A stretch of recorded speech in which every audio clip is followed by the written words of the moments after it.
Olá, eu sou o Yalos e como vocês podem ver, esse é o primeiro vídeo do meu canal. E com ele eu queria expor perspectivas minhas sobre a obra de animação Avatar.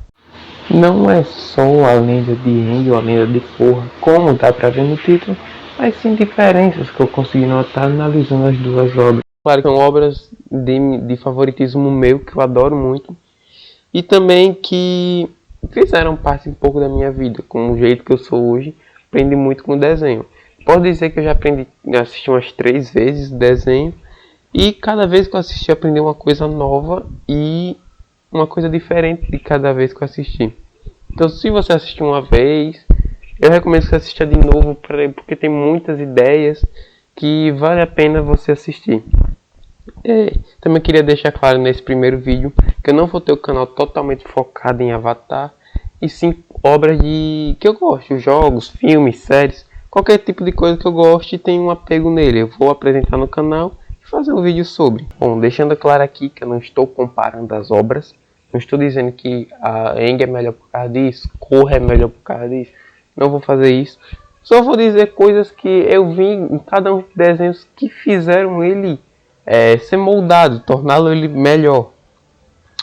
Eu consegui notar que muitas explorações de conteúdo que tem em Korra não tem em Aang e vice-versa. E como Korra é a outra geração de Avatar, tem muitas diferenças que aconteceram por causa de Aang no passado. Então vai ter essa correlação entre os dois, que eu vou explicar mais pra frente pro vídeo. Além disso, eu também quero deixar claro como observação que não vou utilizar de forma alguma os livros sobre Aang ou sobre Korra. Não teve base nenhuma na criação desse vídeo. Apenas as obras de animação, a lenda de Aang e a lenda de Korra. Bom, como ponto principal que eu queria frisar nesse vídeo é a evolução do mundo, que eu mesmo notei e queria deixar bem fixada essa ideia no vídeo. Na lenda de Aang, é notável que o mundo está se passando por uma guerra, óbvio, como mostra a própria introdução. Ou seja, são pessoas extremamente assustadas com as nações, por receio de um possível ataque do próximo. Assim não conseguindo criar essas alianças e amizade entre nações. Há um medo da nação da terra contra a da água, por exemplo. Mas o principal vilão de tudo, a nação do fogo, gerando assim um medo causado principalmente por ela. O mundo está completamente mudado e assustado com tudo isso. E nosso personagem principal, Aang, que não viveu e nem sabe de absolutamente nada sobre o que estava ocorrendo. E a partir disso ele procura resquícios de seu passado para tentar se situar novamente. Entre suas procuras, ele encontra sua nação totalmente assassinada. Isso deixa um sentimento de apreensão muito grande no personagem, sobre o novo mundo que ele desconhece totalmente. Sabendo disso, a partir desse momento ele procura entender como funciona esse novo mundo e ajudá-lo como uma figura de importância que é o Avatar, a figura que ele representa. Na sua época, era a única figura capaz de acabar com tudo isso, trazer o equilíbrio novamente ao mundo. E claro que essa comoção dele não saber de nada foi causada principalmente porque ele foi avisado que ele era Avatar muito cedo, deixando ele com uma apreensão, com um medo muito maior de fazer algo errado e não conseguir demonstrar essa figura de Avatar, que ele recebeu essa notícia com apenas 12 anos, e fugiu dessa nação, querendo fugir de sua responsabilidade, por medo de errar. Isso é uma coisa bem interessante, pois o medo de errar faz muitas pessoas fugirem de seus objetivos. Eles não conseguem alcançar seu potencial máximo por medo de errar. Isso é um ponto bem interessante que eu achei na série. Ele tenta trazer problemas reais no mundo de Avatar, e isso eu achei muito bom.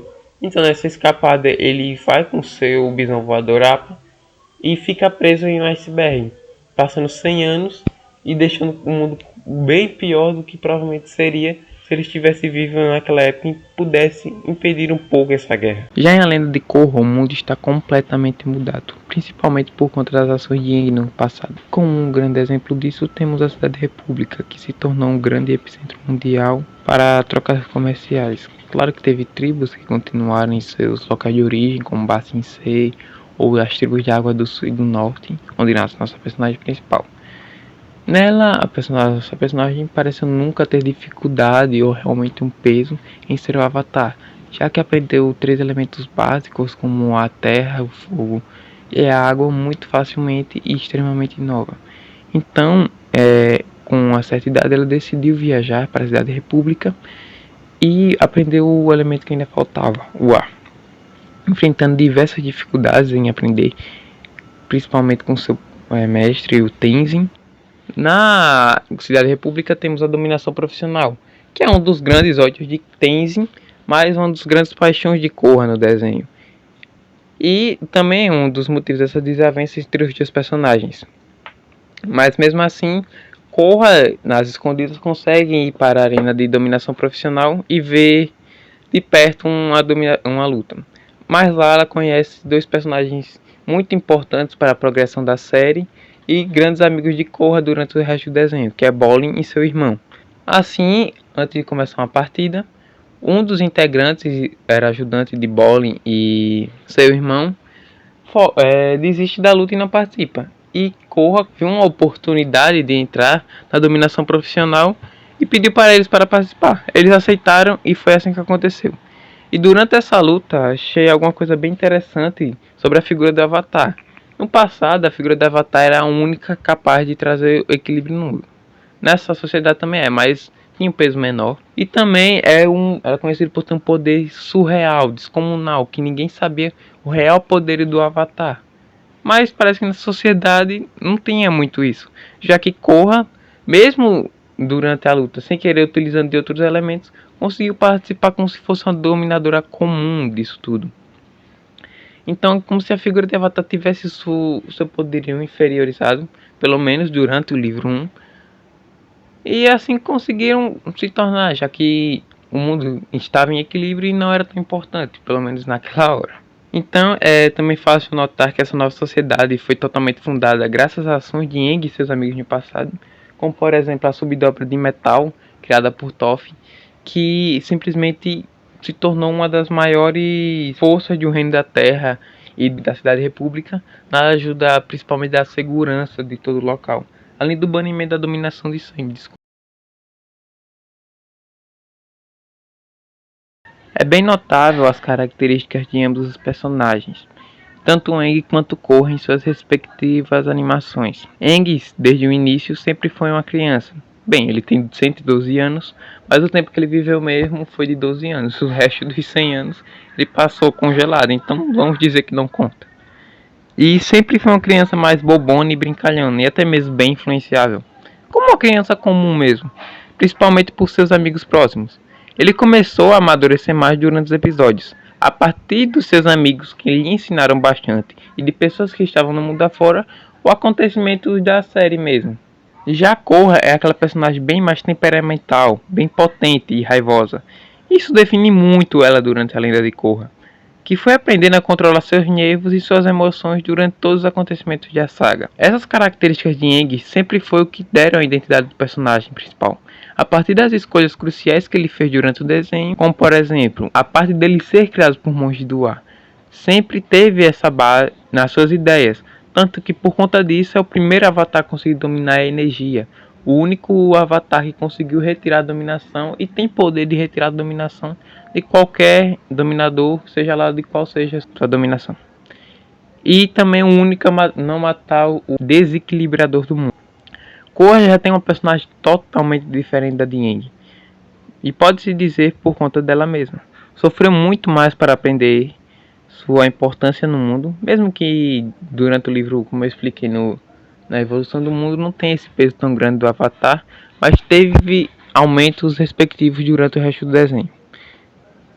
E teve que reaprender certos ideais seus para conseguir progredir como essa figura. Desde o início da animação, nos mostra isso. A dificuldade de aprender um ar é um bom exemplo. E também a derrotar diversos inimigos, por ser muito explosiva, acabava sofrendo muito. Por conta disso tudo, fica extremamente abalada psicologicamente após uma luta, principalmente fica marcado na série, que até chegou à beira da morte e foi salva por amigos seus. O Avatar é a ponte entre o mundo espiritual e o mundo físico, além de ser o equilíbrio entre ambos. Nos desenhos, esse mundo, de acordo com minha perspectiva, é explorado de maneiras bem diferentes. onde um protagonismo maior da ação dos espíritos e muito mais importantes para a história em geral. E o outro tem sua importância, mas é bem menos aprofundada a sua ação.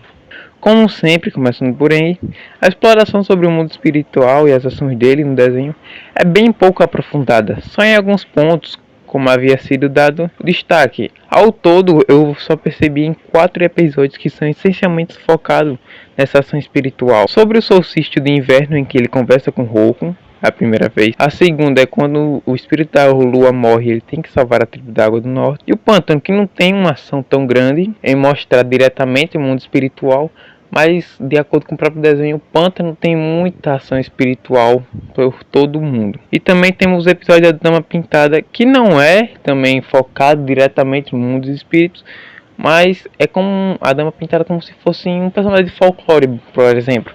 Ela existe para um povoado ribeirinho lá do desenho e é a que traz comida e salva, vamos dizer assim, salva todos da comunidade. E infelizmente só são esses episódios que são explorados ou focados nos espíritos em Aang.